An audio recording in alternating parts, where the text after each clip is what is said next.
La puerta se abrió, y una ráfaga de lluvia entró como un juez que no perdona. Ella, que siempre fue la sombra en los pasillos de la mansión, sintió el golpe del agua sobre el delantal desgastado, como si fuera un juicio. La narradora habla de ella en tercera persona. Ella camina, ella escucha, ella recuerda. El lujo los rodea, muebles que huelen a cera nueva, cortinas que guardan polvo y colonia cara mezclada con el perfume de pan recién hecho que alguien dejó en la cocina, y ella sigue siendo pequeño hilo de humildad entre tanta seda. Los tacones hacen eco en la escalera. Sus propios zapatos de goma arrastran un sonido apagado en el piso frío. Los vestidos de seda rozan las paredes como rumores. Su delantal cruje, fino por el uso. Miradas que cortan, gestos que ordenan. El contraste es una herida abierta. La mansión brilla y ella tiene las manos ásperas. El olor del polvo se mezcla con aquel de colonia y con la leche que hierve en una olla lejana. Y en ese momento, todo cambió. El antagonista, el señor de la casa, impone su ley con pequeños rituales que revientan el alma. Le dijo, con voz pausada y fría, que no tocara al bebé, no como una petición, como una sentencia. Eso no es para tus manos, repetía, y cada palabra era un golpe que la dejaba temblando. En su pecho, la prohibición pesaba más que cualquier crucifijo. Ella escucha la frase una y otra vez en sus oídos. No, no, no. Los rituales de humillación se repiten como calendario. Inspecciones de su ropa, comentarios en voz alta sobre su origen, miradas que la hacen retroceder. Él colocaba el crucifijo sobre su pecho como quien exhibe una medalla. Ella veía cómo brillaba cuando la lluvia lo golpeaba por la ventana. A veces él la obligaba a inclinar la cabeza y pronunciar su lugar. La trabajadora, la criada, la que sabe demasiado y ahora debe callar. La sensación es física, un nudo en la garganta, el delantal pegado al cuerpo por el sudor, las manos que tiemblan al doblar una sábana. Ella siente la injusticia en la piel. Los gestos del patrón no son solo órdenes, son rituales que recuerdan a todos la distancia. Y ella aprende a medir sus pasos como quien camina sobre cáscaras de huevo.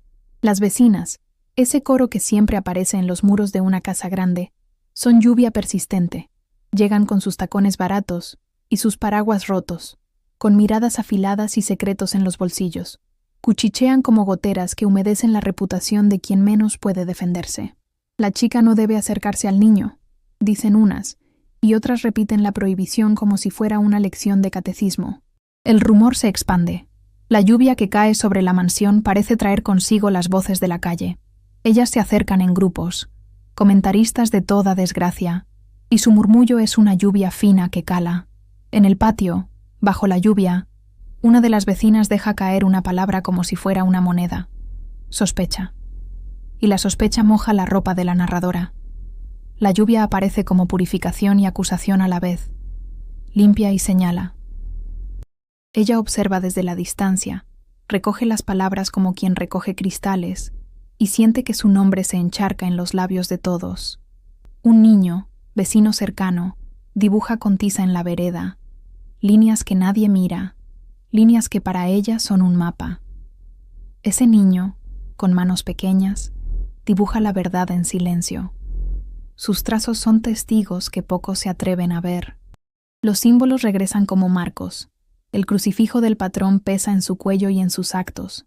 La puerta que se golpea suena como sentencia cada vez que él llama su atención, y el niño que dibuja sigue marcando la historia con su mano pequeña.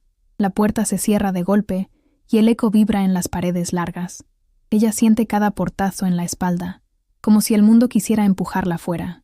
El crucifijo destella bajo la lluvia en el cuello del hombre que manda. Su brillo es una acusación silenciosa que ella no puede discutir. Y el niño, callado, sigue dibujando. Primero casas, luego una figura con un delantal.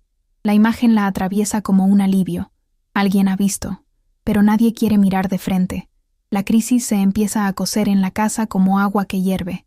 El bebé llora y su llanto es río que corre por los pasillos, humedeciendo cada corazón que lo escucha. Ella lo oye como un río que arrastra todo lo que hay en su cauce. Miedo, ternura, urgencia. Las lágrimas de la narradora se vuelven río también, lágrimas que caen en su delantal, que se mezclan con la lluvia que entra por la puerta. La mentira que la rodea se siente como veneno. Cada rumor es una gota que corre. La tensión sube en frases cortas. Ella piensa, ella observa, ella mide el tiempo por la respiración del niño. ¡Mentira!, grita una vecina desde el umbral, y el sonido corta la sala. «Yo lo vi», exclama otro testigo con voz temblorosa, pero su voz se pierde entre murmullos. La narradora, en su corazón, compone oraciones que no dice, suplica, pide que el llanto se transforme en calma, que esa prohibición no sea la sentencia del niño. Ella reza en silencio, como si cada palabra fuera una medicina. Que no, que por favor, que alguien escuche. Sus monólogos íntimos suenan como diario para ella misma. Ella recuerda a su madre, la leche que calentaba, las manos que curaban. Recuerda que aprendió a sostener pequeños cuerpos frágiles en la noche. Su pensamiento es una letanía. Si no lo hago yo, ¿quién? El momento decisivo trae una explosión de calma y miedo. El bebé convulsiona, pequeño como un pez fuera del agua, y el sonido del llanto se transforma en un rugido que exige gesto. Ella sabe que la prohibición está ahí, escrita en la mesa, pronunciada con voz de mando, pero el instinto es más fuerte que la orden. Con manos que tiemblan y con conocimiento humilde, ella actúa, mueve el cuerpo del bebé, le limpia la boca con cuidado, coloca la cabeza en posición que aprendió en noches de enfermedad en casas que no eran suyas. Sus dedos son mapas de afecto, su aliento, un faro. Enferma de miedo y de amor, ella hace lo que la humanidad pide. Lo sostiene, respira sobre su frente y abre una puerta que nadie quería abrir, la de la verdad. El médico llega, ese hombre vestido en blanco que huele a jabón y a cansancio. Mira la escena con ojos clínicos pero no secos. Toma al bebé, comprueba las señales y ante la mirada de todos, pronuncia una frase que cambia el curso del rumor. Sin su intervención, el niño no habría sobrevivido. Su voz cae en la sala como sentencia distinta. No es solo un rumor, es una confirmación. Pero sus palabras no devuelven de inmediato la dignidad que le quitaron. El señor guarda silencio. Las vecinas murmuran. La narradora siente cómo algo empieza a brillar en la oscuridad, pero sabe que esa luz es frágil, como una vela en viento. La reacción no es lo que ella esperaba. Aunque la verdad comienza a asomarse, la humillación pública no cesa. El poder aprieta más. El señor de la casa escupe palabras cortantes, orquesta un ritual de expulsión. La puerta que antes cerraba con fuerza ahora se vuelve instrumento de caída. Golpe tras golpe, ella escucha la sentencia definitiva de salir. La mirada de las vecinas se vuelve cuchilla. El niño que dibuja mira desde la vereda. Su dibujo queda pegado con barro en la suela de su zapato. Testigo mudo. La narradora, arrastrando su delantal mojado, es empujada fuera de la mansión. La noche la abraza con frío y con estrellas indiferentes. En la calle hay olor a lluvia, a pan ajeno, a humo de cocina. Ella se sienta en la vereda con la ropa pegada al cuerpo y la sensación de que la justicia tardará. Pero hay algo que la acompaña. El dibujo del niño, doblado en el bolsillo de su delantal, prueba pequeña y contundente de que hubo verdad. La humillación la deja desnuda y fuerte a la vez. Ella duerme en la acera esa noche, bajo la lluvia que ahora limpia y acusa, con el crucifijo del patrón resonando en su memoria. Piensa en perdón y redención como quien sostiene una vela en la tormenta. Su monólogo íntimo la acompaña. Ella repasa cada gesto de la jornada, cada palabra dicha y no dicha, cada mirada que la ha condenado. Su corazón guarda la promesa de justicia pública, porque la palabra del médico ya circula en la ciudad como semilla. Ella sabe que la verdad tiembla pero no se rompe, y mientras la madrugada llega, una mano toca su hombro. Es una mano inesperada, firme, con olor a tinta y a papel. Alguien dice su nombre, y la voz no es de vecina ni de sirviente. Ella abre los ojos. El dibujo del niño se mueve en su regazo, y la pregunta se queda en el aire, húmeda como la lluvia. ¿Quién la buscaba a esa hora? ¿Y cuál sería el precio de mirar la verdad? ¿Quieres saber qué pasó después? Suscríbete y acompáñame en esta historia. La mano que la despertó tenía olor a tinta y a papel. La mano era firme y cálida, y la voz que pronunció su nombre no venía ni de la esquina ni del coro de vecinas. Ella abrió los ojos con la lluvia todavía pegada a la piel y el dibujo del niño apretado en su regazo. La figura de la mujer que la miraba se recortó contra la madrugada. Una joven con una libreta, el cabello en un desorden que no escondía la urgencia en sus ojos. Soy periodista, dijo, y vi la sala. Necesito hablar contigo. La palabra periodismo cayó en su pecho como un faro. Ella, que siempre habló con la mirada y con las manos, sintió que alguien más podía convertir sus silencios en palabra. Volvieron a la mansión como quien vuelve a la herida para confirmar que aún duele. La lluvia había dejado charcos que reflejaban los quiebres de la casa. Mármol, brillos, cortinas que se movían como abanicos de secretos. El regreso fue otro ritual de humillación. El señor abrió la puerta y su rostro se endureció. No hubo sorpresa, solo un acto frío de posesión. ¿Otra vez?, murmuró, y su voz fue campana que dobló para ella. Las vecinas, ya avisadas, comenzaron a llegar como líquenes que cubren piedra, curiosas, afiladas, con palabras listas para herir. El crucifijo volvió a aparecer, colocado en la mesa como prueba de moral, como excusa de dominio. El hombre lo mostró, lo hizo relucir con la palma, como quien exhibe un trofeo que legitima su palabra. Ella fue obligada a sentarse en la silla que siempre fue demasiado alta. La tela raspaba en su espalda. Le pidieron que contara de nuevo. «Dime, ¿qué hiciste?», interrogó una voz entrecortada de vecina. Ella habló poco al principio. Su garganta todavía tenía el nudo de la noche, y el delantal mojado olía a lluvia y a leche derramada. Recordó su monólogo íntimo. Rezos que no osan salir, secretos susurrados al oído del niño cuando su respiración falló. Si no lo hacía yo, ¿quién?, pensó en silencio, y las palabras se convirtieron en leyenda. Pero en aquel salón, su voz quedó pequeña frente al coro de acusaciones y a la mirada felina del patrón. La humillación escaló con precisión. El señor reclamó espectáculos. La revisaron como quien inspecciona mercancía. Le pidieron que se quitara el delantal para comprobarlo todo. Sus manos se volvieron evidencia ante ojos implacables. Cada callo era una sentencia, cada uña una prueba de servidumbre. «Protestas. ¿Qué otra cosa esperabas?», dijo una vecina, repitiendo la consigna que ya se había vuelto catecismo. El patrón exigió que ella pronunciara en voz alta su lugar. La criada, la que no pertenece. La obligaron a arrodillarse casi para darle teatralidad a la vergüenza. El crucifijo fue posado sobre su pecho como un sello que la marcaba. Sus lágrimas se convirtieron en río, y el río mojaba el suelo de la mansión lustrado por la riqueza. Pero la prensa no vino sola. La joven periodista tenía un aliado inesperado, el médico. Había vuelto, y su bata todavía olía a jabón y fatiga, pero no a condescendencia. Ante cámaras y susurros, habló con precisión clínica. Sin la intervención de la joven, la complicación habría sido fatal, dijo, y su voz trazó un nuevo mapa en la sala. Ya no todo era rumor. Algunos rostros palidecieron. Los murmullos se movieron como aves inquietas. La sospecha volvía ahora contra el que ordenaba. «¡Yo lo vi!», gritó un vecino que hasta entonces había permanecido a la distancia, y su voz superó los cuchicheos. «¡Mentira!», exclamó otra, pero ahora la palabra que negaba resonó con menos peso. El contraste entre la verdad médica y el teatro del poder abrió una grieta. La reacción fue violenta. El señor no aceptó perder el control sin pelear. Orquestó una humillación mayor, acusaciones de robo, insinuaciones sobre su moral, la amenaza de quitarle cualquier posibilidad de trabajo. Los rituales de despojo se volvieron más sórdidos. Le sugirieron que se llevara el delantal y se fuera con la cabeza baja, como si su silencio fuera moneda de cambio.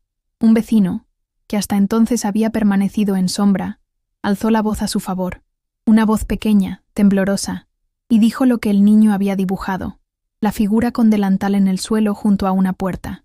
Ese trazo infantil se convirtió en testimonio. El dibujo, fotografiado por la periodista, circuló como un mapa que no permitía ser borrado. Mientras la presión subía, señales de esperanza surgían en lugares inesperados. Una vecina mayor, que siempre había mirado con severidad, se acercó y dejó sobre su regazo un pan envuelto. No dijo nada, solo dejó el gesto. Otra mujer, de manos callosas como las suyas, le estrechó la muñeca al pasar, un toque que era un permiso para respirar. En la plaza, una pequeña multitud empezó a reunirse, no para condenarla sino para escuchar. Los murmuradores se dividieron. Algunos siguieron la melodía del poder, pero otros, al ver el dibujo y oír al médico, cambiaron de coro. La lluvia que antes parecía acusación, ahora lavó parte del polvo de la noche y dejó gotas que brillaban como posibilidad. Ella volvió a su monólogo íntimo, esa letanía que la sostenía. No soy culpa, solo soy manos que curan. Si no lo hago yo, ¿quién enfrentará la noche? Sus pensamientos eran porciones de oración y cuadernos que llevaba en la sangre. Recordó a su madre, la leche en tazas de cocina, el consuelo de alguien que nunca preguntó por el nombre de la pobreza. Las palabras se hicieron escudo y también aviso. La verdad no es solo prueba, es un deber. En esa intimidad, ella supo que debía mantenerse firme o ser aplastada. El Señor, sintiendo su poder vacilar, recurrió a una estrategia de intimidación mayor. Llamó a un abogado de su confianza, un hombre con corbata oscura y sonrisa que no llegaba a los ojos. El abogado habló en tono neutro y sugirió que para evitar escándalos, la dama debía aceptar un acuerdo. Silencio a cambio de un pequeño pago. La oferta fue veneno disfrazado de ayuda. Ella la miró como quien mira una jaula, y su respuesta fue el silencio. Saber que podía vender su silencio la hizo sentir más pobre que nunca. Fue cuando la periodista, sin permiso, sacó la grabadora y dijo que emitiría la historia. El abogado se acercó con amenazas veladas y la sala se tensó como cuerda de violín. Los símbolos volvieron a chocar. El crucifijo brilló en la mano del patrón, pero ya no brilló con la luz del mando. Reflejó la luz de las cámaras. La puerta que antes se cerraba con golpe, ahora se abrió para dejar entrar a más gente. Un grupo de mujeres de un proyecto social, una abogada voluntaria, el niño que dibujó, tímido, con el barro todavía en las suelas de sus zapatos. El chico se acercó, y con la voz de los que no han aprendido a mentir por maldad, señaló al dibujo y dijo: «Es ella». La sala quedó en silencio, como si la casa misma contuviera la respiración. La presencia de aliados fue suave como lluvia fina, pero constante. Cada gesto pequeño era un hilo que tejía esperanza. Aún así, la humillación no había terminado. El señor cambió de táctica y buscó el control por medio de la ley. Denunció a la joven por perturbación, por intrusión, por cualquier cosa que pudiera torcer la balanza. La policía llegó, y su llegada olía a autoridad y papeleo. Pero algo nuevo había cambiado en el aire. La ciudad ya hablaba. La grabación de la periodista comenzaba a circular en radios y en manos de vecinos. La foto del dibujo, ese testigo infantil, estaba en la libreta de la abogada. Las palabras del médico, ya públicas, no podían ser borradas. La verdad, aun siendo frágil como vela en viento, había encontrado polvo donde prender.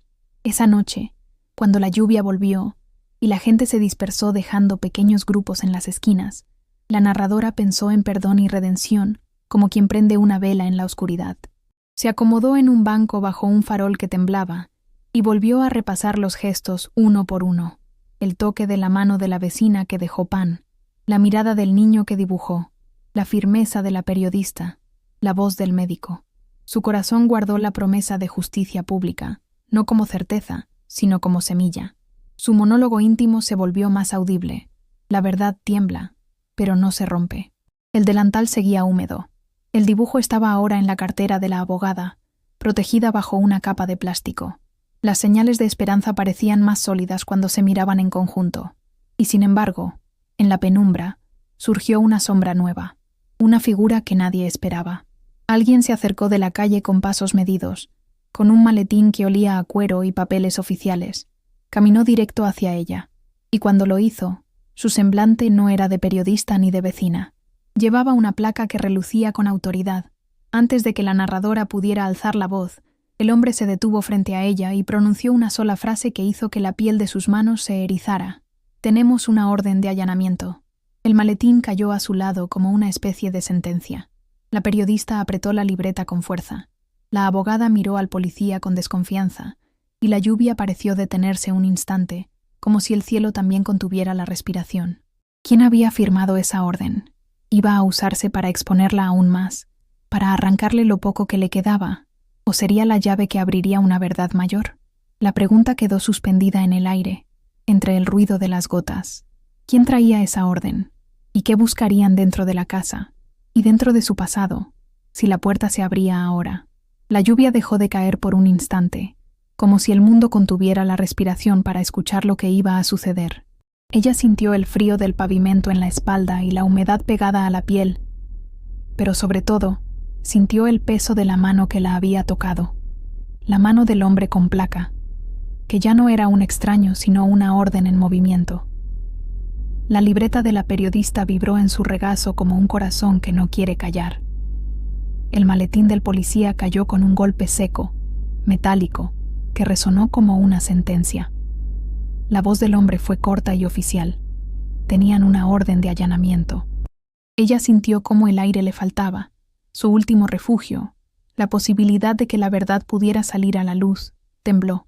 La primera revelación apareció como un papel con sello. No era una orden cualquiera. Tenía el membrete de la fiscalía local y la firma de un juez que ella no conocía, cuya rúbrica se extendía con seguridad. La firma llevaba la fecha de ese mismo día, y entre los folios había una lista precisa: requisar la libreta de la periodista, los documentos de la abogada, fotografías, dispositivos electrónicos y cualquier material de testimonio que pudiera perturbar la investigación. El policía leyó en voz alta, como quien recita una condena. La investigación tenía prioridad y debía proceder de inmediato. La periodista intentó avanzar con la grabadora en alto, buscando que su voz se oyera por encima de sellos y pasos. La abogada empujó su portadocumentos con manos blancas de nervios, suplicando respeto al procedimiento. Pero la orden no era simple fiscalidad.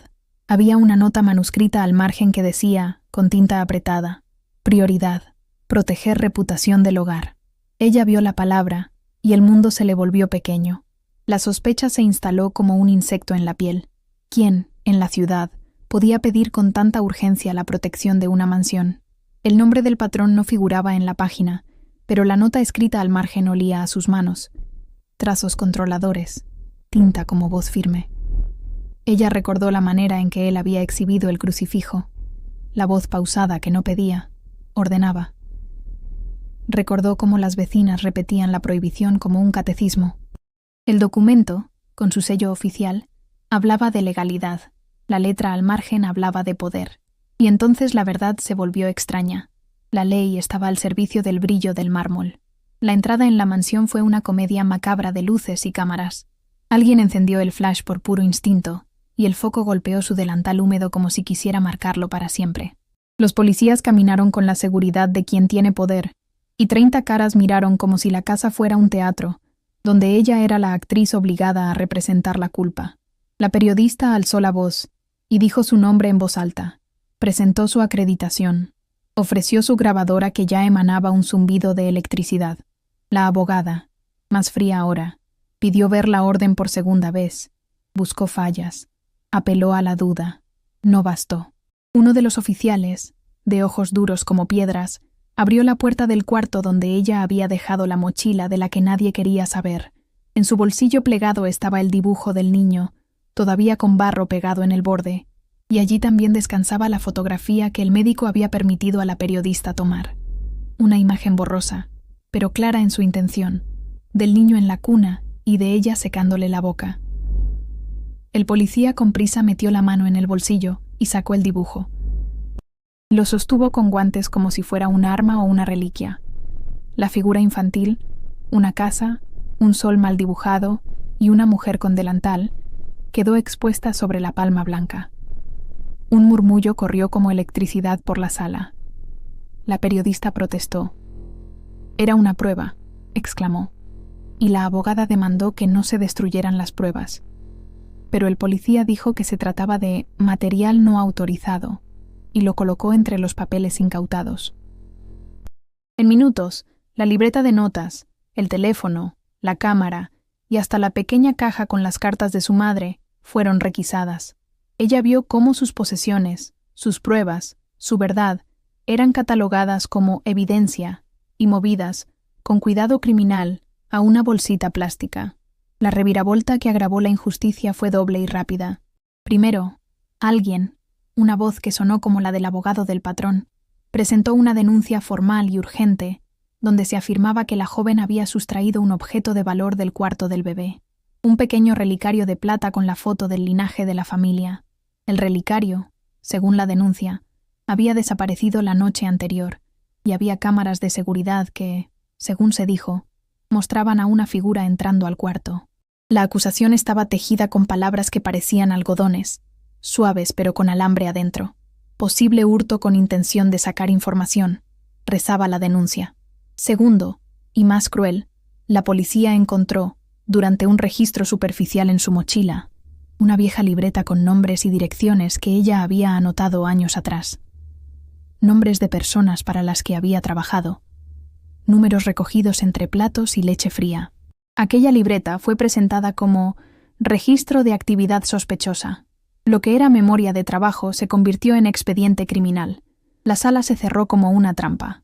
La periodista gritó que todo era montaje. La abogada exigió que se verificara el material de video. El médico, que aún estaba ahí con su bata olorosa a jabón y cansancio, alzó la voz con fuerza. Sin la intervención de la joven, dijo otra vez con gravedad, el bebé hubiera muerto. Pero su testimonio, que parecía una luz, chocó contra la pared de sellos y firmas. El policía, mirada impasible, dijo que eso no exoneraba la obligación de investigar. La abogada pidió una pausa. La periodista dijo que haría pública la intervención, pero era tarde.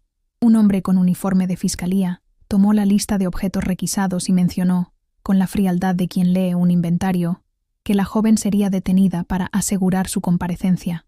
La palabra detención cayó como una piedra de molino. El público, siempre ávido de espectáculo, no tardó en repartirse. Algunos cerraron filas en torno al patrón. La reputación, dijeron, debía ser defendida. Otros miraron con desconcierto. La vecina que había dejado el pan ahora miraba con los ojos pequeños y llenos de culpa. La multitud que minutos antes había sido semilla de esperanza se partió en dos. Y en medio de ese quiebre, la periodista fue instruida para entregar el dispositivo que aún vibraba en su mano, la grabadora. La abogada buscó una orden judicial en su bolsillo. Sin éxito. El policía le colocó unas esposas suaves pero firmes en las muñecas. Era la caída, lenta y audible. La humillación que siguió fue tan mecánica como el tic-tac de un reloj que marca la última hora. La llevaron a una sala distinta, con luz blanca y suelos que olían a desinfectante y papeleo. Le pidieron que firmara actas, que declarara, que explicara por qué tenía en su bolsillo ese dibujo que mostraba a una mujer con delantal. ¿Lo hiciste para beneficiarte?, preguntó una voz que sonaba más a tribunal televisivo que a investigación. Ella declaró lo que había hecho. Sujetar al niño cuando convulsionó, limpiar su boca, ponerlo de lado, rezar por su respiración. Dijo los nombres de las medicaciones, describió el sudor frío, la sensación de que la vida se le iba entre los dedos y cómo una vez más había pensado, si no lo hago yo, ¿quién? Sus palabras, sin embargo, no encontraron el eco suficiente. Fueron registradas con una firma fría, una rúbrica que congeló la humanidad. En la comisaría, el registro fue exposición. Le quitaron el delantal con una delicadeza que parecía cruel. Lo doblaron con burocracia y lo pusieron en una bolsa. Las monedas que tenía en el bolsillo, monedas con marcas de años y promesas, fueron contadas como si fueran botín. Sus manos, que habían sostenido tantos cuerpos temblorosos, fueron maniatadas detrás de la espalda por formalidad. La sensación de ser transparente la asaltó. Se sentía como quien ha sido despojada del nombre, de la historia, y queda solo la etiqueta que pone el sello. La periodista miró, desesperada, y trató de impedir que la sonrisa del patrón se extinguiera de su rostro. Él, elegante, con el crucifijo reluciendo a la luz artificial, observó como quien ve la puesta de sol de su propia autoridad. La caída en picada llegó cuando se formalizó la detención. Le acusaron de hurto, de intrusión y de perturbación del orden público.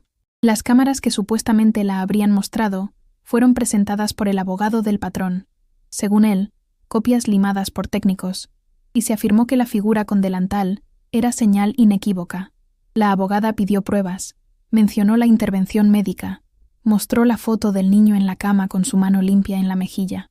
El juez, con pliegues en la frente y pluma en la mano, deliberó por lo que pareció un instante eterno. Medida cautelar, dijo finalmente. Le negaron la libertad provisional. Las penalidades aplicables se dibujaron con palabras gruesas: proceso en curso, riesgo de fuga, necesidad de asegurar la correcta investigación. Ella escuchó como quien oye una sentencia final, aunque supiera, en lo íntimo, que la verdad estaba de su lado. La noticia se desbordó por la ciudad como tinta sobre agua. Algunos medios ya no buscaban la verdad sino el escándalo. Comenzaron los titulares que jugaban con la ambigüedad. Criada acusada tras extraño incidente con bebé. Mujer detenida tras salvar la vida de niño, dicen las fuentes. Y en la segunda línea, para sembrar duda, investigación en curso. La periodista cuya libreta había sido incautada vio cómo su propio medio titubeaba entre denunciar abuso de poder y evitar pleitos legales. El editor, con voz pesada por la noche sin dormir, le dijo que las grabaciones habían sido requisadas y que publicar sin pruebas era peligroso. La abogada, en un gesto que fue mezcla de rabia y desaliento, le dejó a ella un pedazo de papel arrugado, un número de teléfono de la defensora pública, la promesa mínima de que habría alguien que, quizá, podría hacer algo. La humillación terminó por convertirse en aislamiento. Sus pocos amigos la llamaron en voz baja. Las miradas en la calle la atravesaban. La casa donde había dormido en la acera quedó sin su presencia, y la noche se hizo más larga. La prensa comenzó a especular sobre su pasado. Investigaron, hurgaron, descubrieron una infancia trabajosa, trabajos sin contrato, y lo presentaron como hoja de vida delictiva. Vecinas que antes habían dejado pan ahora dijeron que siempre supieron que no era buena influencia. El niño que había dibujado, testigo puro, fue llevado por su madre a la escuela, y su dibujo fue guardado en un cajón. Nadie quería ser un testigo demasiado visible. El patrón extendió su mano como quien barre migas de la mesa. Su reputación, protegida por contactos y poder, fue colocada sobre un pedestal. Ella, por su parte, perdió trabajo, libertad y la posibilidad de demostrar con su voz lo que había hecho. La ciudad que prometía justicia la miraba ahora como sospechosa. En la celda la humedad se pegó al cuerpo de ella como antes el delantal. El olor era a metal y a jabón rancio. La luz, a neón, dibujaba líneas duras en su piel. Ella se sentó en el banco de concreto y dejó que las lágrimas hicieran su río, largo, profundo. Tuvo tiempo para repasar como una letanía sus monólogos íntimos. La leche caliente de su madre, las manos que curaban, los nombres de los niños que ya no recordaban su voz con gratitud. «Si no lo hago yo, ¿quién?», repitió en la oscuridad, una pregunta que ahora pesaba como hierro. Recordó el dibujo del niño, la casa, el sol, la mujer con delantal, y pensó que aquello, quizá, sería su única prueba. Pero el dibujo era ahora una bolsita de plástico con un sello de la fiscalía. Su prueba había sido convertida en evidencia contra ella. La ironía le arrancó un llanto nuevo. La noche en la celda le dio otros recuerdos. El crucifijo del patrón, el olor a colonia mezclado con pan, el médico que había dicho la verdad, y por un instante le había devuelto la dignidad. Sin embargo, incluso la presencia del doctor se volvió frágil. Los habituales que lo rodeaban se mantuvieron a distancia, y su testimonio, tan claro en la sala de la mansión, halló su tope en el rigor del papel oficial. Ella supo en ese momento lo que muchos antes habían aprendido. La verdad no siempre basta si quienes la representan tienen menos poder que quienes la ocultan. Fue peor al amanecer. Ella fue trasladada al juzgado con las esposas supliendo el abrazo de alguien. La gente en la calle miró, pero el coro de voces que antes la había dividido ahora sonaba con más fuerza en contra. La audiencia fue breve y técnica. El juez ordenó que, hasta que no se verificaran los videos y las pruebas, ella permanecería en detención preventiva. La abogada defensora habló con voz quebrada sobre la intervención médica y la buena fe. Habló sobre la ética de quien cuida y la urgencia de salvar a un niño. Pero la sala, llena de lujosos asistentes del patrón y periodistas hambrientos de titulares, no cambió de color. Para ella, ese día fue la caída total. Perdió la libertad. Perdió la mirada limpia de la ciudad que la había sostenido por un instante. Perdió el abrigo que le había ofrecido alguien en la noche. Casi todo lo que la definía quedó en bolsitas con sello. Y sin embargo, como ocurre con quienes han vivido la pobreza, quedó algo que no pudieron arrebatarle: su dignidad interior. En el calabozo, la lluvia volvió a caer allá afuera, sobre techos ajenos y sobre tejados que brillaban con indiferencia. Ella cerró los ojos y dijo en voz baja, en su monólogo íntimo que era oración y resistencia: «La verdad tiembla, pero no se rompe». Fue una llama pequeña en una cámara fría. Recordó la mano de la vecina mayor que le dejó el pan, la mujer que le apretó la muñeca con un gesto de permiso, el niño que había dibujado. Pensó en la periodista, en la abogada que no la había abandonado totalmente, y en el médico cuya voz había plantado una semilla. Esa semilla ahora parecía minúscula, pero la sostuvo como quien cuida fuego en la lluvia. La tarde que vino después fue una cadena de formalidades. Le notificaron cargos, le tomaron fotos para el expediente, la dejaron en una sala común donde la conversación era ruido de fondo. Un joven funcionario le dijo que la investigación continuaría y que podía quedar en prisión preventiva por un tiempo indeterminado. Ella, que había conocido la dureza de la vida, sintió un miedo más profundo que el frío, el miedo a ser borrada. ¿Quién contaría que había sido ella la que, con manos ásperas, había respirado sobre una boca pequeña hasta que el llanto regresara? ¿Quién devolvería sus horas de humillación? La ciudad, que había escuchado la voz del médico, ahora parecía embotar sus oídos ante la formalidad de sellos y firmas. Justo cuando la noche cubría la ciudad con su manto de luces apagadas, sucedió algo más que ella no pudo controlar. La periodista, con la frente bañada en sudor y rabia, avisó al mundo que su grabadora había sido copiada de forma clandestina antes de ser incautada. Dijo en su reportaje nocturno, con voz temblorosa y firme, que había subido una copia a la nube y había enviado copias a varios medios nacionales y a organizaciones de derechos humanos. La abogada tomó contacto con una ONG y presentó una queja por abuso de poder, pero el golpe final que la dejó sin casi nada llegó al día siguiente. La orden que había permitido la incautación, la misma firmada por el juez, fue ratificada por la Fiscalía, y la ciudad entró en una discusión jurídica donde la verdad era ahora una palabra en disputa. La prensa, dividida, empezó a hablar de cómo la justicia se articulaba con el poder, y algunos, con voz baja, dijeron la palabra que nadie quería: impunidad. En la madrugada, desde la celda, ella oyó un rumor que la dejó helada. Habían extendido otra orden, esta vez para allanar la casa de la periodista y el despacho de la abogada. Alguien, con argumentaciones legales, quería proteger la integridad de la investigación. La mente de ella tejió un mapa de posibles consecuencias. La grabación podría desaparecer, las fotos podrían ser confiscadas, los aliados podrían ser neutralizados por sellos y firmas. La ciudad dormía, y la red que la había asfixiado tejía más nudos. Ella, en su soledad, comprendió algo que ya sospechaba. No solo peleaba por su libertad. Peleaba porque si su voz se silenciaba, el niño quedaría sin memoria, su acción heroica quedaría invisible, y el patrón seguiría con sus manos limpias de toda mancha pública. Esa noche, con las gotas golpeando un techo lejano, ella volvió una vez más a su monólogo íntimo, esa letanía que era su único refugio. No soy culpa, solo soy manos que curan. La frase era un escudo. Y mientras la lluvia lavaba la ciudad, y la ciudad parecía más fría que nunca, una sensación nueva se filtró en su pecho, la posibilidad de que la verdad, aunque encadenada, pudiera prender fuego a algo mayor. La periodista había prometido no dejarla sola, la abogada había buscado ayuda, el médico había dado testimonio. Había pequeñas manos, como la del niño que dibujó, que habían visto. Eso bastaba, a veces, para comenzar a tejer un hilo que resistiera. Entonces, en el momento en que el aliento de la celda se volvía más denso, un guardia abrió la puerta con un papel en la mano. Su nombre estaba impreso en el encabezado, una citación nueva.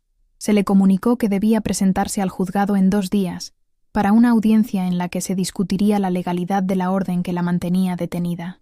Era una luz, tenue pero real, una posibilidad de pelear. Ella la tomó como quien agarra un palo en la tormenta, con fuerza, aún temblando. Pero antes de que pudiera imaginar la batalla, un rumor mayor llegó a sus oídos, como un eco desde lejos que se acercaba con pasos graves. La orden de allanamiento al despacho de la periodista había sido firmada, no por la fiscalía local, sino por un juez de circuito, con vínculos conocidos con la familia del patrón. La noticia se retorció en su estómago como una víbora. La pregunta quedó en el aire, como una puerta que se cierra lentamente. ¿Quién había firmado esa orden? ¿Y qué buscarían dentro de la casa? Y dentro de sus pasados, si la puerta se abría ahora. Al final, la verdad siempre brilla más fuerte que el oro. Pero ¿qué pasa cuando quienes deben protegerla la venden por dinero y poder? Ella sintió la noticia como una mano que entra por la rendija de la puerta, lenta, caliente, con olor a tinta fresca y esperanza. La grabación, aquella que la periodista había guardado como quien guarda un tesoro en el pecho, había llegado a manos de alguien que no obedecía al brillo del mármol.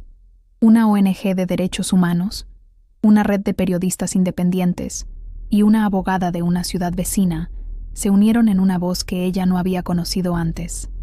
Firme, urgente, humana. Al amanecer siguiente, la celda olió a café recién hecho que alguien deslizó por debajo de la puerta. El olor era promesa. El rumor se fraguó y se expandió como agua clara entre piedras. La copia en la nube no se perdió. Estaba circulando. La radio de voz grave dijo que había una querella pública por abuso de poder y que se exigiría el examen de las filmaciones. La palabra urgente apareció en correos y en mensajes. La marisma de papeles que la mantenía encadenada empezó a moverse. Ella escuchó todo desde el rincón frío de su celda, con las manos todavía calientes de la última plegaria. Su corazón latía como un tambor pequeño. Sus pensamientos, esa letanía que era su manto, repetían: si no lo hago yo, ¿quién? Pero ahora la frase venía con compañía. Una vecina, la que había dejado el pan, acudió al juzgado y contó lo que había visto con su mirada curtida. La joven que sostenía al niño, el delantal empapado, el rostro ensangrentado por el susto. Otra mujer, de manos fuertes y ojos cansados, entregó un testimonio en vídeo. El niño que dibujó apareció, esta vez con barro limpio en las suelas, con la tiza en la mano y con la voz dulce. «Es ella», dijo, sin engaños, como una campanilla de verdad. El médico dio una conferencia. Sus palabras fueron líquidas y cortantes. Sin la intervención de la empleada, hubo riesgo de muerte. La frase cayó como una bomba de luz.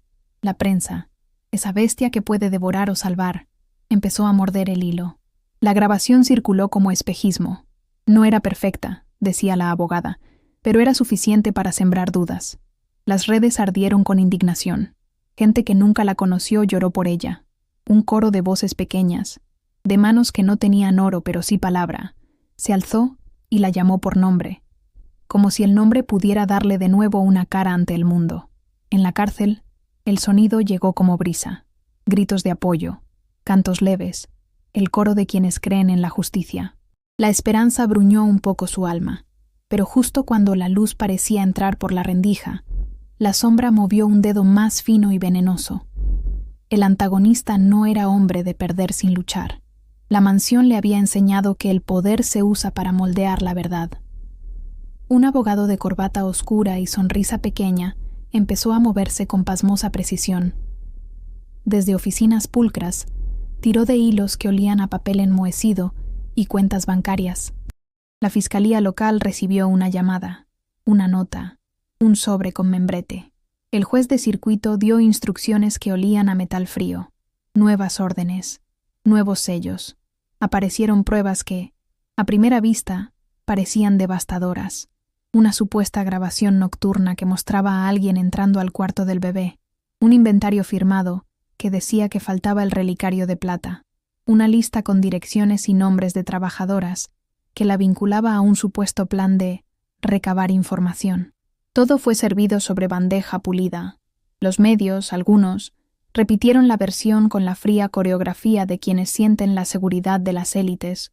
La conspiración desplegó piezas. Un policía cercano al patrón, un fiscal que recibió una invitación de sobremesa, un técnico de cámaras que encontró lagunas en el metraje. Las firmas en las órdenes, que al principio parecían rutinarias, comenzaron a entrelazarse. Un juez con amistades, un fiscal que había recibido donaciones para obras sociales en la mansión, el patrón que aparecía como benefactor en folletos. La nota al margen del primer allanamiento, aquella que decía proteger reputación del hogar, dejó de ser bosquejo y se transformó en plan. Se habló de cuentas que pagaban favores, de silencios que se compraban con promesas de contratos, de puertas que se abrían a cambio de olvidos. La ciudad, que respiraba indignación por la grabación, también respiró el gas fino del miedo. Ella escuchó todo con la boca seca. La celda pareció encogerse y el crucifijo en el pecho de quien la acusó le vino en ondas de nácar. Antes símbolo, ahora arma. Su monólogo íntimo, esa oración que le daba latido, se volvió más feroz. «No soy culpa, solo soy manos que curan», susurró, aferrando la frase como una cuña de madera. Pensó en el delantal, en las manos ásperas que aún olían a leche y jabón, en la noche en que sostuvo la respiración del niño y le devolvió el llanto. Recordó la tiza del niño, el dibujo en el bolsillo que ahora dormía en una bolsa con sello, y se encomendó a la verdad que había en la punta de ese trazo infantil. La abogada, la periodista y la ONG no se detuvieron. Presentaron recursos, solicitaron pericias, exponían incongruencias.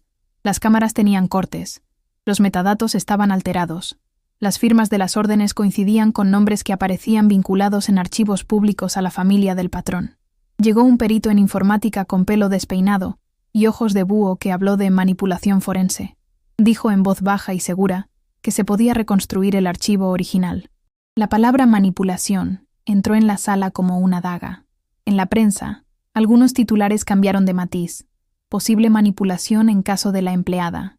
Perito afirma irregularidades. La esperanza volvió a temblar. Entonces vino el día en que la defensa consiguió algo que parecía milagro. Una audiencia para revisar la legalidad de la orden que la mantenía en prisión. La lista de objetos requisados, ahora en manos de la defensa, mostraba faltantes, incoherencias y la presencia del dibujo del niño como prueba central. El juez de primera instancia que debía revisar la medida cautelar escuchó con mirada humana. La sala estaba cargada de olores, colonia cara, café quemado, humo de cigarro y el húmedo perfume de su delantal. La abogada defendió con voz cortante. Habló de ética, de deberes, de la intervención médica que había salvado a un niño. El médico repitió su testimonio en público, con la bata aún marcada por la noche anterior. Su voz tenía reserva y cansancio, pero se mantuvo firme. Sin esa intervención, explicó, el cuadro era irreversible.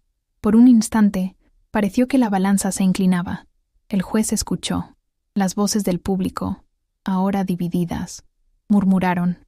Ella, sin pegada a la madera del asiento, sintió que el aire le entraba con más libertad. Sus manos, esa herramienta que había curado y que ahora temblaba por sí misma, se apretaron en el regazo. La abogada pidió la inmediata revisión de las pruebas de video. Un perito estaba listo para exponer lo que había hallado. La periodista, con los ojos inflamados de tanto velar por la verdad, deslizó un sobre con copias de la nube. La luz del día parecía desplegarse. Y entonces, cuando la esperanza caminaba en la sala como un visitante tímido, la conspiración mostró su verdadero colmillo. Un nuevo documento llegó, sellado, con firma de un juez de circuito. La fiscalía alegó que la grabación en la nube podría ser difamatoria y que había que proteger el proceso.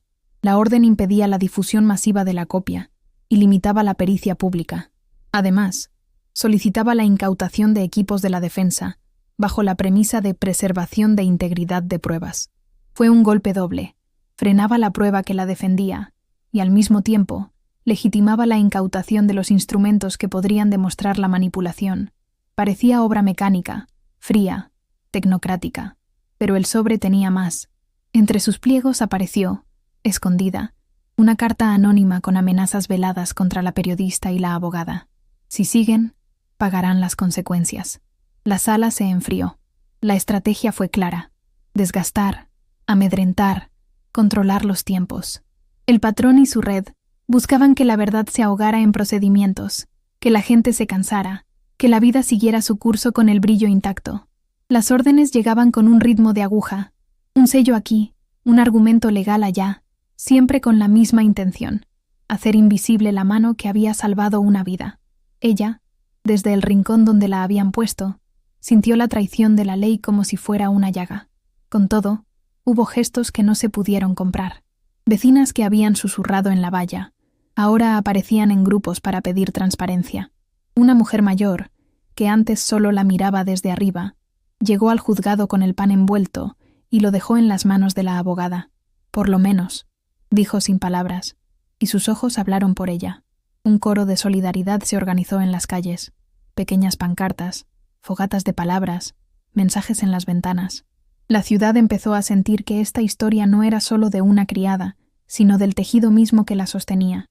En la noche siguiente a la audiencia, mientras la lluvia tamborileaba en los cristales y el crucifijo del patrón parecía más un adorno que un juicio, algo inesperado ocurrió. La periodista recibió en su correo una prueba que nadie había previsto. Un técnico de la seguridad privada de la mansión, con manos temblorosas y conciencia a punto de romper, había decidido hablar. Entregó archivos sin editar, con marcas de tiempo originales, y una nota que olía a arrepentimiento. Dijo que aquello que mostraban las grabaciones no era a la empleada robando, sino a alguien que había entrado apresurado al cuarto del bebé, buscando, según él, un objeto que no era suyo. El técnico confesó que había recibido órdenes para limpiar el metraje y que le habían ofrecido trabajo y silencio a cambio. La nota, escrita a mano, incluyó una frase que parecía rasgar el papel. No puedo vivir con esa mentira. Esa confesión, pequeña y temblorosa, llegó como un soplo de fe que nadie esperaba. La abogada, con la prueba nueva en la mano, sintió la sangre volverle al rostro. Era la llave para abrir una cerradura que hasta entonces estaba pegada con barniz. Pidió al juez que incorporara el archivo sin editar y que citara al técnico como testigo. La sala vibró otra vez. Las cámaras se acercaron. La defensa pidió revocar la medida cautelar y, por primera vez en semanas, la posibilidad de libertad rozó su nombre. Ella, que había pasado noches imaginando las manos de su madre sosteniéndola, pensó que tal vez la puerta se abriría. Pero la conspiración no había terminado. Esa misma noche, el hombre con placa que había dejado caer el maletín reapareció en una oficina particular y habló con voz medida. Llamó a alguien con influencia y dijo algo que sonó a sentencia. Si el técnico sale, nosotros sacamos otro documento que lo deslegitime. Si sacan a la empleada, tendremos que ensuciar la narrativa. La voz en el otro lado de la línea respondió con calma. Hagan lo que tengan que hacer. El plan era sencillo: desacreditar al técnico, torcer su versión, plantar pruebas que le responsabilizaran por manipulación. La red se cerraba. Ella supo, como quien oye un trueno en el corazón, que la lucha ya no era solo por su libertad. Era por la integridad de todos los que no tenían voz. Era por el niño cuya vida ella había sostenido en sus manos ásperas. Era por la verdad que ahora ardía en páginas y en pantallas. Su monólogo íntimo se volvió un himno. La verdad tiembla, pero no se rompe. Repitió una y otra vez, como si la repetición fuera fe. El dibujo del niño, ese pequeño mapa, todavía estaba en una bolsa sellada. Lo imaginó desdoblándose como una bandera. Al borde del sueño, en la madrugada que siempre guarda secretos, llegó otra noticia. La orden de allanamiento al despacho de la periodista y a la oficina de la abogada había sido firmada nuevamente, esta vez por una autoridad superior que, según se rumoreaba, tenía vínculos con la familia del patrón. La noticia se filtró como veneno y esperanza a la vez. Ampliaba el riesgo, pero también demostraba el miedo de quienes conspiraban. Si la justicia se usaba como arma, alguien debía mostrar que no todo el poder estaba vendido. Ella respiró hondo. El frío de la celda se mezcló con el calor de la determinación. Tenía menos cosas ahora. Un delantal plegado en una bolsa, recuerdos metódicos, la fe gastada pero presente. Tenía aliados que salían de lugares inesperados, un técnico arrepentido, una periodista sin miedo, una abogada que vibraba con la ley, vecinas que dejaron el pan y la mirada. Pero también tenía enemigos con corbata y sellos. La balanza, esa palabra sagrada, pendía entre manos que buscaban justicia y manos que buscaban silencio. Y en ese momento, cuando la tormenta parecía recoger fuerza para un nuevo asalto, una pregunta flotó en el aire, tan afilada como la lluvia en la noche. ¿Quién protegería a quienes no tienen nada más que sus manos para salvar vidas? ¿Si la ley se vende por el oro del poder? ¿Quién sostendría la verdad cuando los sellos son comprados y las puertas se abren solo a quien puede pagar? Ella, con el dibujo del niño guardado en la memoria, pensó en la última imagen que tenía antes de dormir, la mano temblorosa del técnico, entregando la prueba. Esa mano había decidido arriesgarlo todo. ¿Y tú? ¿Qué habrías hecho tú en mi lugar? Comenta abajo. ¿Y tú? ¿Qué habrías hecho tú en mi lugar? Comenta abajo. Ella pensó en esa pregunta como quien escucha un eco en una habitación vacía y responde en voz baja, con la garganta hecha nudo. Ella, la que nunca tuvo apellido de lujo, la que aprendió a medir la vida en cucharadas de paciencia, sintió que la pregunta le quemaba la lengua. Desde el rincón donde la hicieron vivir, la verdad comenzó a latir con más fuerza. No era un rumor, era una luz que se abría paso entre rendijas. La prueba vino envuelta en manos temblorosas y en dedos que decidieron ser honestos aunque les costara todo. El archivo sin editar llegó con olor a tinta fresca y a sudor. La periodista lo abrió como quien desenfunda una reliquia. Y el sonido de las imágenes no fue solo imágenes. Fueron respiraciones, pasos, una silla que rechinó, la risa ahogada de alguien que creyó que el silencio compraría la vergüenza. Ella lo vio todo con los ojos de la memoria, la habitación del bebé, la luz amarilla de la lámpara, la mano de otra persona entrando apresurada. No era ella. La mano buscaba algo. No robaba con intención mezquina. Buscaba un relicario, o quizá un objeto comprometedor. La cámara captó nombres que antes estaban ocultos. El jardinero nocturno que cruzaba la galería, la voz del hombre de la casa en un susurro que parecía ordenar, y en un rincón, el bebé que respiraba aferrado a la vida. El peritaje dije lo que el corazón ya sabía, pero que la ley necesitaba escuchar claro. Los metadatos estaban intactos. Las marcas de tiempo correspondían a la madrugada en que ella jugó al ángel sin nombre. El técnico, con las manos manchadas de culpa y café, explicó con voz de cristal: «Aquí no hay cortes. Aquí hay intento de montaje en otro archivo, pero este es original». Cuando pronunció la palabra «original», la sala pareció sostener el aliento. La palabra resonó como campana, y la prensa cambió su ritmo. Algunos titulares se inclinaron a la verdad como quien vuelve la cara al sol tras una larga noche. Ella lo contó todo en la audiencia con voz baja, porque su voz no es un martillo, sino un hilo. Habló de la noche, de la tiza en el bolsillo, del olor a vómito del bebé, y de cómo sus manos aprendieron a sostener hasta lo imposible. «Yo lo sostuve», dijo, y su frase fue más que una defensa. Fue un acto de fidelidad a su propio cuerpo. La abogada lo susurró al juez, con la boca dura como piedra. «La evidencia sin editar demuestra que mi asistida no ingresó con intención criminal». El médico se levantó otra vez y dijo aquello que no puede pagarse con billetes. Sin la intervención de la empleada, el niño habría muerto. Las palabras rebotaron, como piedras lanzadas al agua. Olas de indignación volvieron a formarse en la ciudad, pero la casa de mármol no deja de tener dientes. El patrón, envuelto en su camisa cara y en ese perfume que huele a impunidad, miró desde la primera fila con sonrisa fina.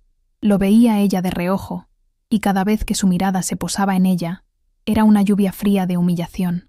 «Esa criada», murmuró una vez en la puerta, con la voz de quien compra conciencias, y las vecinas, que siempre supieron más de chismes que de justicia, repitieron su tono como eco viperino. «¿Quién se cruza con los nuestros?», dijeron algunos, y el coro de la mansión empezó a cantar una canción conocida: desprecio, castigo, expulsión. La humillación tuvo ritos precisos. La asistenta de la casa, elegante y con uñas pintadas, la miró a la salida del juzgado con un gesto que decía más que la ley: «No mereces tocar un bebé». El mayordomo, con su voz de señas, agregó que la casa no tolera manos sucias. En la prensa pagada, un reportaje insinuó que la criada tenía antecedentes, una mentira que fue sembrada con la violencia de quien siembra granos venenosos. En la radio, un comentarista, con voz de trueno, repitió el rumor hasta convertirlo en piedra. Ella lo escuchó como si fueran golpes que tronaban en su pecho.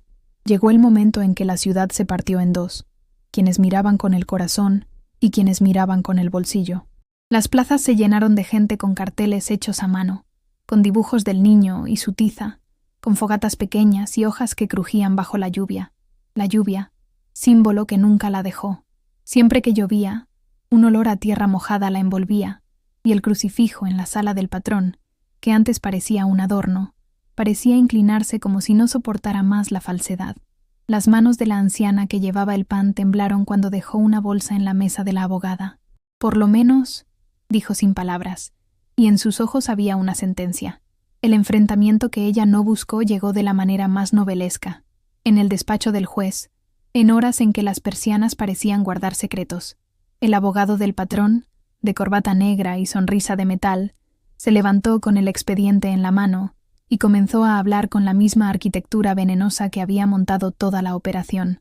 Denuncias paralelas, supuestas pruebas de manipulación, un técnico comprado que habría sido coaccionado para decir que existió edición.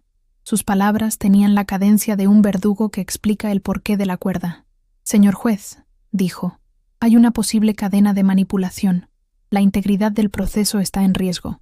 Ella lo miró desde la barra sin decir nada. Sus dedos jugaron con la tela del delantal que ahora guardaba en una bolsa de plástico. Cada pliegue era un recuerdo. La leche derramada, la noche en que apretó la mejilla caliente del niño, el dibujo perdido que fue arrancado de su bolsillo. Sus pensamientos se hicieron oración.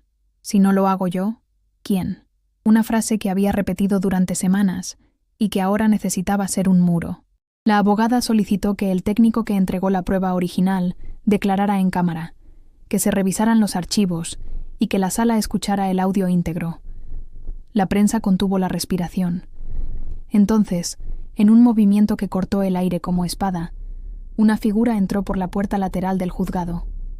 El técnico de la seguridad de la mansión. Venía con las manos manchadas de grasa y con el sobre que había entregado la periodista pegado al pecho. Su cara estaba pálida, como si hubiera llorado sin lágrimas. El juez lo miró. El abogado del patrón puso su mano bajo la mesa, buscando el teléfono que traería otro argumento frío. Pero el técnico habló antes de que pudiera preparar su defensa. Yo limpié metraje. Dijo con voz que no era arrogante ni temblorosa. Era humana. Me pagaron para hacerlo. Me ofrecieron trabajo y silencio. Eso no es justo. Yo no quiero vivir con esa mentira. En el silencio que siguió, la sala olió a café quemado y a humedad de lluvia. Los relojes parecieron atrasarse. La confesión era una cuerda que tensaba el arco de la verdad. El técnico entregó un pendrive al secretario del juzgado.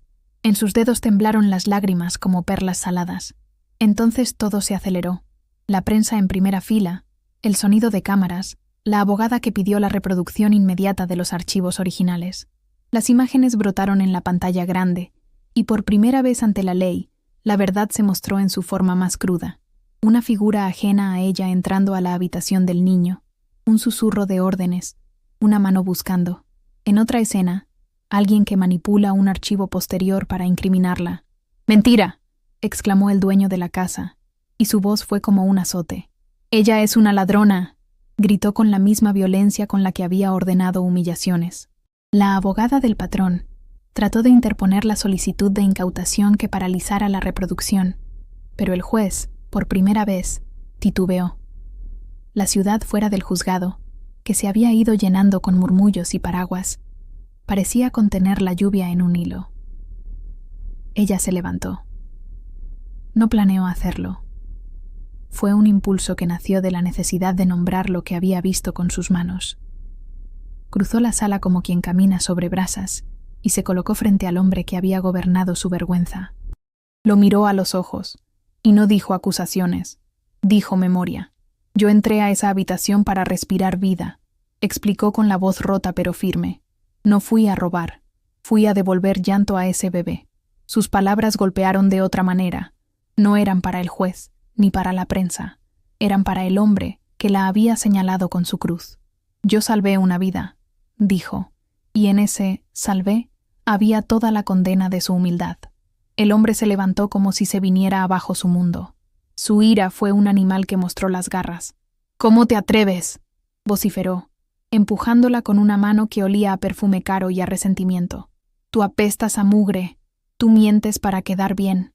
La sala se llenó del rumor de sus palabras, que fueron como cuchillos.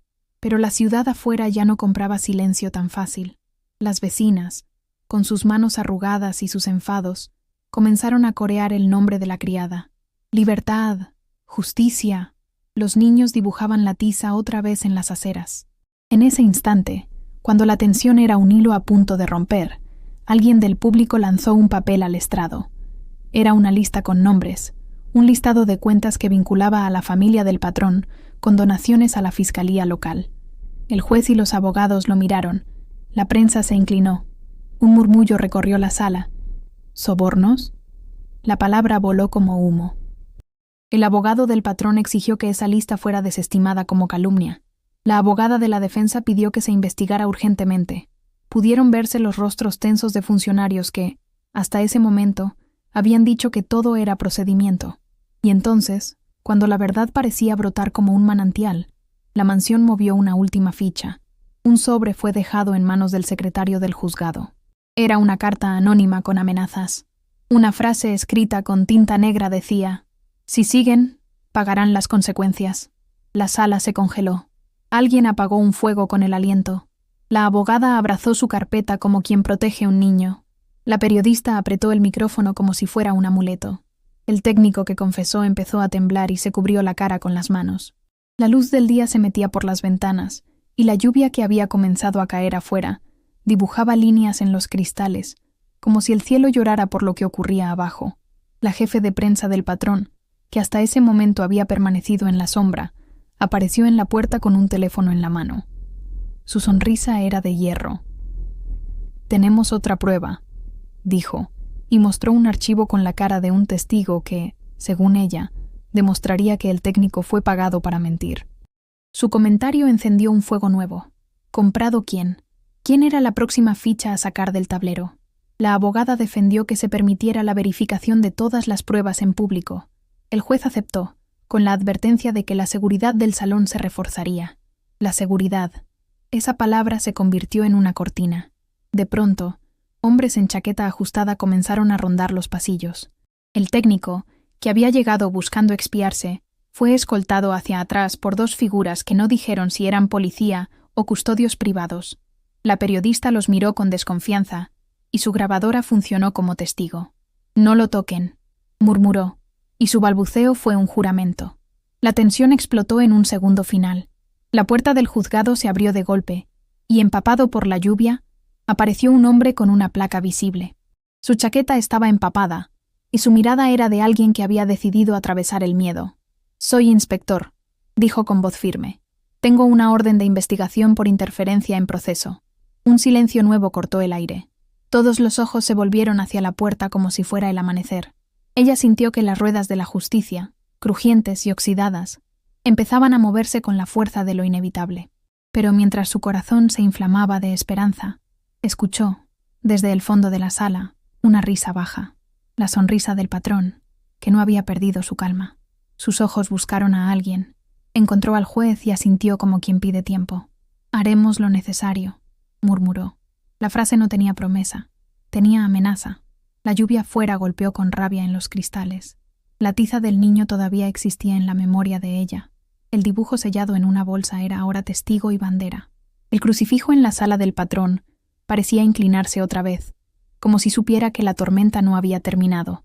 El inspector sacó documentos y habló de órdenes que debían ejecutarse. La abogada pidió que se mantuvieran las medidas cautelares, y el juez anunció que la sesión se suspendía hasta que se verificaran las nuevas pruebas. Mientras la gente salía empapada, con las voces mezcladas y los paraguas como flores negras, ella quedó un momento en la escalera, con la lluvia golpeando su cara como manos frías y puras. Sus pensamientos volvieron a su monólogo.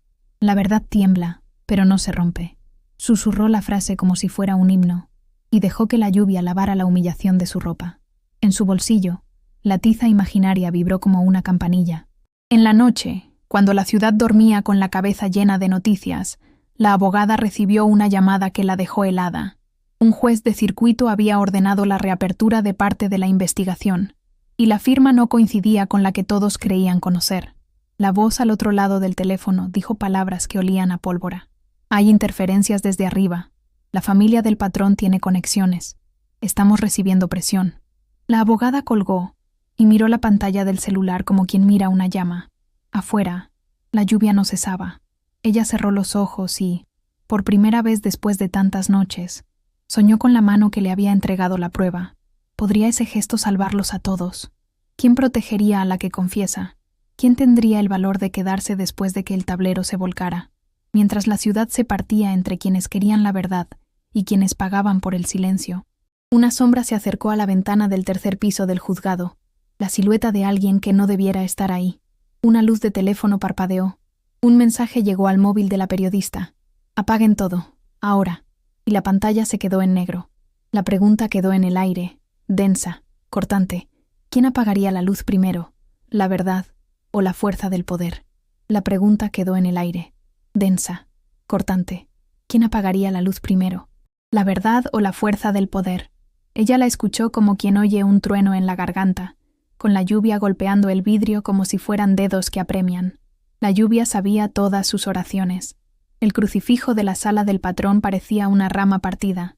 La tiza del niño vibraba todavía en su bolsillo imaginario, como un latido que no se cansa.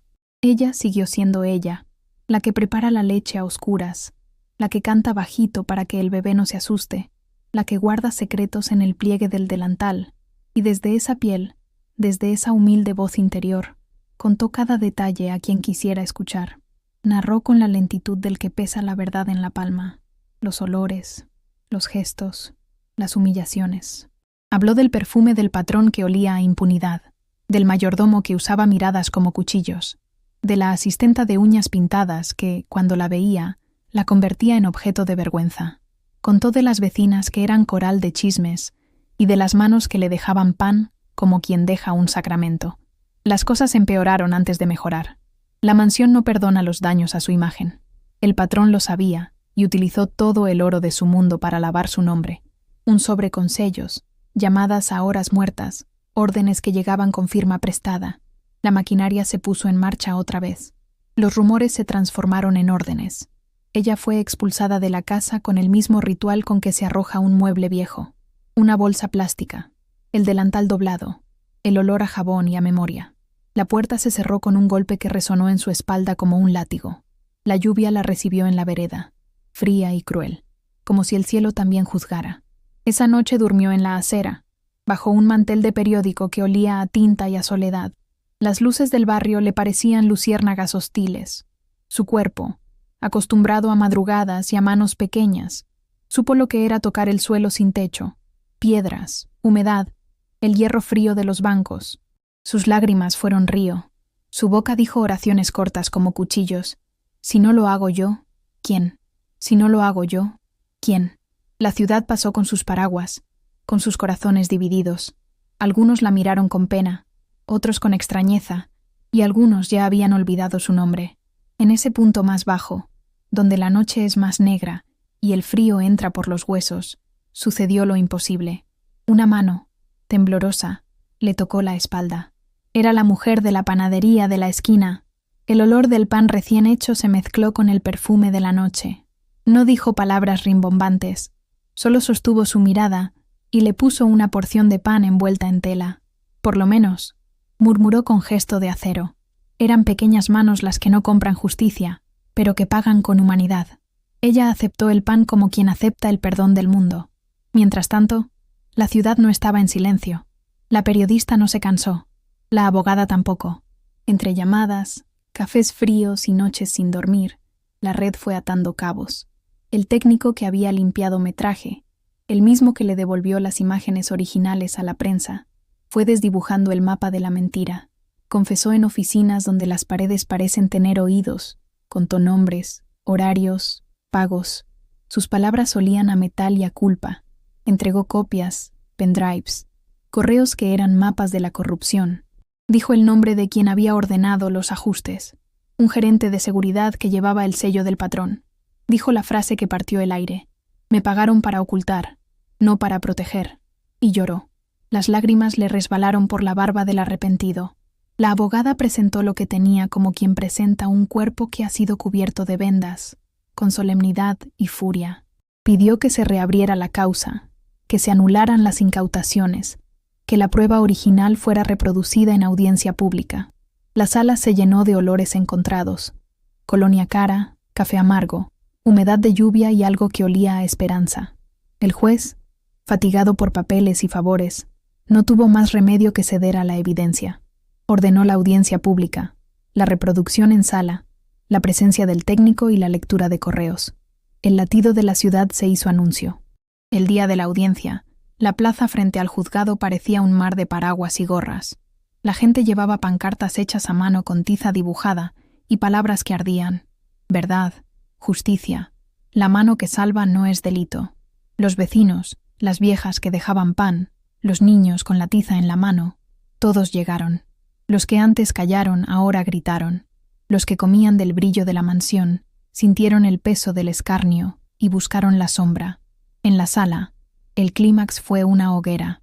Las cámaras, como moscas hambrientas, zumbaban. Los flashes eran relámpagos en un cielo interior. La abogada de ella puso el pendrive en la máquina con la calma de quien enciende una vela en la oscuridad. El técnico habló, y no solo con voz de perito, sino con la voz de quien ha llevado una culpa demasiado larga. Reprodujeron la grabación original. Las imágenes se desplegaron como una sábana blanca que no admite manchas. La lámpara amarilla, el niño encogido, una figura que entra apresurada. No era ella. Una mano ajena buscaba algo en la mesita, un relicario, un papel, lo que la mansión temía, y en la misma secuencia posterior, otra copia mostraba una edición, un corte, una intención. Los metadatos gritaban su autenticidad con la fría claridad de la ciencia forense. «¡Mentira!», rugió el patrón desde su silla como si tuviera derecho a escupir la verdad. «Ella es una ladrona». Su voz fue una lluvia de piedras. Ella se levantó despacio. Caminó hacia el estrado con el delantal todavía enrollado en la memoria. No fue un gesto teatral, fue la necesidad de decir lo que había pasado con sus manos. «Yo lo sostuve», dijo, corto, firme. Sus palabras eran como panes rotos que se reparten. «Yo lo sostuve. No vine a robar, vine a devolver la respiración». El médico se puso de pie como si llevara una armadura de sudor y cansancio. Su voz tembló y fue una sentencia. Sin su intervención, el niño no hubiera sobrevivido. Silencio. La sala recibió la frase como una luz que abre una herida. Las viejas del público soltaron un grito. Los niños aplaudieron con la inocencia de quien entiende que la vida se salva con manos, no con oro. «Yo lo vi», gritó una vecina, y la palabra explotó en eco. Otras voces se unieron. Testimonios, canciones, la tiza dibujada en la acera. La prensa cambió el tono. Algunos comentaristas buscaron atajos vergonzosos, pero la evidencia no admite atajos. Los correos, las transferencias, las órdenes internas, todo fue desplegado como mapas de una red de favores y compra de silencios. Entonces, cuando la tensión parecía que iba a romper la sala, algo que nadie esperaba ocurrió. El inspector que había llegado días antes con una orden de investigación, tomó la palabra y leyó cargos formales, no solo contra el patrón, sino contra funcionarios que aceptaron donaciones y favores, cargos por manipulación de pruebas, por coacción, por abuso de poder. La palabra responsabilidad se repitió como un martillo. El público contuvo el aliento. El patrón intentó usar su último refugio, la sonrisa de la impunidad, pero las manos que antes le servían le dieron la espalda. El mayordomo, con la mirada baja, declaró en contra. La jefe de seguridad, que había firmado órdenes, confesó haber sido presionada. Cada confesión fue un clavo en la tapa del ataúd de su prestigio. Una a una, las piezas de su reino se desprendieron. La policía, con la formalidad de quien cumple una obligación tardía, se acercó. Las esposas sonaron como campanas. El patrón fue escoltado fuera del juzgado entre gritos, algunos de condena, otros de triunfo. La lluvia, que había acompañado todo como testigo fiel, ahora lavaba la avenida. Los vecinos aplaudían. Las viejas lloraban. El crucifijo del salón de la mansión, según supieron más tarde, fue retirado sin ceremonias. En la televisión, la imagen de su camisa cara y su corbata torpe dio la vuelta a las pantallas. La justicia, por una vez, fue visible y pública. La sentencia no fue un cuento de hadas sin precio. Hubo daños y justicia por vías civiles, condenas por manipulación, órdenes de restitución, inhabilitaciones y, para algunos funcionarios, prisión preventiva. No todo fue inmediato. La ley tiene sus plazos, sus papeles que rasgan, sus tecnicismos que alzan. Pero el veredicto social fue instantáneo. La mansión perdió brillo. El aliento de la ciudad cambió de dueño. Aún así, la victoria tuvo su precio. Ella recuperó su libertad, pero también descubrió lo que cuesta ser vista. Hubo días en que el peso de la exposición la dejó temblando. Hubo noches en que la lluvia parecía traer amenazas nuevas. La mansión la mantuvo fuera de sus puertas. Su trabajo ya no existía y las propinas no alcanzaban. Aún así, la gente la reconocía en la calle, la tocaba, la abrazaba. Le devolvieron el dibujo del niño, ahora enmarcado por manos que lloraron. El niño, sano, la miró con ojos grandes y dijo su nombre con la confianza de quien sabe quién le devolvió la risa. Fue un abrazo que curó más que muchas palabras. El epílogo público tuvo su momento moralizante. En la plaza se celebró un acto donde se habló de dignidad. El juez, con voz firme, pronunció palabras que parecían sacadas de un sermón laico. La verdad, por más lenta que sea, tiene patas, camina y alcanza. La abogada recibió cartas de gratitud. La periodista recibió amenazas y flores en la misma mano. El técnico que confesó fue protegido por la ley y por una comunidad que entiende lo que es el peso de la verdad. La ciudad, dividida, empezó a coser de nuevo sus pedazos. Ella, por su parte, no buscó lujos. Compró una tiza nueva con lo que le dieron en la colecta, y con esa tiza dibujó en la acera frente al juzgado una casa, un árbol y una mano que sostenía a un niño. Lo hizo con lágrimas y con calma. Pasó por allí la mujer de la panadería y dejó una hogaza a su lado. Los vecinos trajeron una manta. Fue un ritual pequeño, pero profundo. La comunidad que te protege con pan es la que sostiene las verdades. El perdón también llegó, en su tiempo, como lluvia tibia. No fue un perdón inmediato ni un aplauso. Fue un proceso. Ella miró a los ojos de quienes la humillaron, algunos con culpa aplastada, otros con resistencia, y con la fuerza que dan las manos sanadas, les ofreció lo que pudo: una palabra, una tregua, la posibilidad de reparar.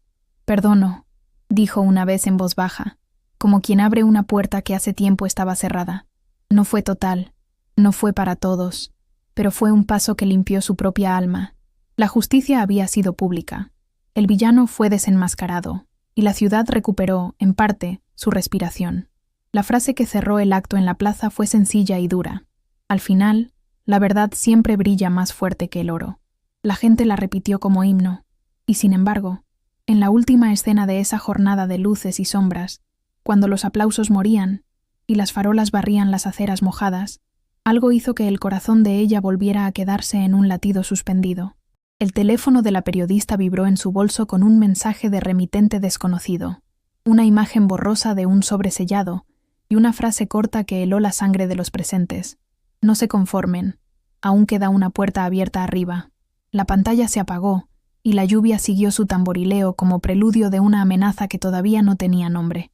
Ella miró al cielo, tocó la tiza en su bolsillo y susurró su mantra, como quien afila un cuchillo de esperanza. La verdad tiembla, pero no se rompe. Y en la penumbra, una pregunta nueva tomó forma como sombra. Si la luz había ganado la batalla, ¿quién guardaba todavía la cerradura que podía apagarla para siempre? Ella sintió la prohibición como una puerta que se cerraba justo cuando el aire le entraba por la ventana, fría, rota, con olor a colonia cara y a papel mojado. La casa le había dicho que no tocara al bebé con la misma voz con que antes le pedía que atara los cordones, mandatos envueltos en oro. Ella, que siempre había medido la vida en cucharadas de leche caliente y en susurros para calmar llantos, escuchó la orden y sintió un dolor que no cabía en la boca. «No lo toques», le dijeron, y la palabra fue una daga que le cortó la rutina. En su bolsillo aún quedaba la tiza del niño. La tiza parecía latir como un corazón pequeño. Recordó la noche en que sostuvo al bebé sin pensar en nada más que en su respiración. Recordó el olor a vómito, el dedo caliente de la criatura contra su mejilla, sus propias manos ásperas que aprendieron a ser cuna. Cuando la acusaron, las miradas de la casa se curvaron en cuchillos. La asistenta con uñas pintadas la miró como quien mira una mancha. El mayordomo tuvo el gesto frío de quien conserva un secreto. Rumores como peces muertos rodaron por los pasillos. Robó, manipuló, no confíes. Ella escuchó todo desde el rincón donde dormían las vergüenzas. Su monólogo, esa oración que le sostenía, se convirtió en latido. Si no lo hago yo, ¿quién? La ciudad olió a lluvia y a amenazas. En la plaza, la gente comenzó a dividirse en dos corrientes: los que compran con brillo y los que cuidan con manos. Una ONG, una periodista que no cerraba los ojos y una abogada que confesaba noches en vela, unieron sus voces. El médico, con la bata aún manchada por la noche del milagro, dijo algo que cortó el aire.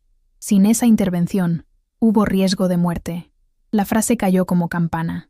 En la sala del juzgado, los metadatos hablaron con la frialdad de la ciencia. La grabación original demostró lo que el corazón ya sabía. No fue ella quien entró con mala intención. Fue otra mano, urgente y torpe, buscando un objeto. Hubo edición posterior, hubo intentos de manchar, y en ese momento, todo cambió. La audiencia se volvió arena movediza. El patrón mostró dientes, sus abogados, hilos. Aparecieron cuentas, transferencias, órdenes con firma comprada. Un técnico con manos manchadas de grasa confesó que le pagaron para limpiar metraje. Sus lágrimas fueron río. La prensa, esa bestia de 1000 bocas, Mordía y lamía al mismo tiempo. En la sala, ella habló con voz baja, más hilo que martillo. Contó la tiza en el bolsillo, el olor a leche, el latido que escuchó en la cama del niño. Yo lo sostuve, dijo. Mentira. Yo lo vi. Gritaron voces desde la plaza. Las viejas que dejaban pan trajeron testimonios. Los niños dibujaron la tiza otra vez en la vereda. La justicia se mostró como mesa por fin puesta. Cargos por manipulación, incautaciones revertidas, acusaciones a funcionarios. El patrón cayó en la mirada pública. Sus manos en la mansión dejaron de ser dioses. Pero la victoria no fue sin precio. La expulsaron de la casa con una bolsa plástica. Se quedó durmiendo bajo periódicos. El frío le enseñó los límites del cuerpo. La humillación había calado profundo como veneno antiguo. Sin embargo, la ciudad que era suya en secreto le devolvió pan, mantas y abrazos. La tiza fue restaurada con donaciones pequeñas, y ella dibujó una casa con una mano que sostiene a un niño. La imagen fue un acto de reparación. La sentencia pública trajo justicia y heridas abiertas, suspensión de cargos, inhabilitaciones, devoluciones. El patrón perdió brillo. La mansión quedó con habitaciones que olían a abandono. Ella recuperó su libertad, pero pagó con noches de exposición y días sin trabajo. Aprendió que la verdad cura, pero no borra las cicatrices. Perdón llegó en gotas.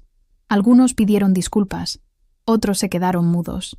Ella, con la humildad de quien ha sostenido una vida con manos ásperas, dijo, «Perdono», a quien pudo, y guardó silencio ante quien negó. La ciudad aplaudió y lloró. Entonces, cuando la lluvia parecía limpiar el último polvo, el teléfono de la periodista mostró una imagen borrosa, una cerradura y, debajo, una sola palabra, «Ahora». ¿Quién cerraría la luz que tanto costó abrir?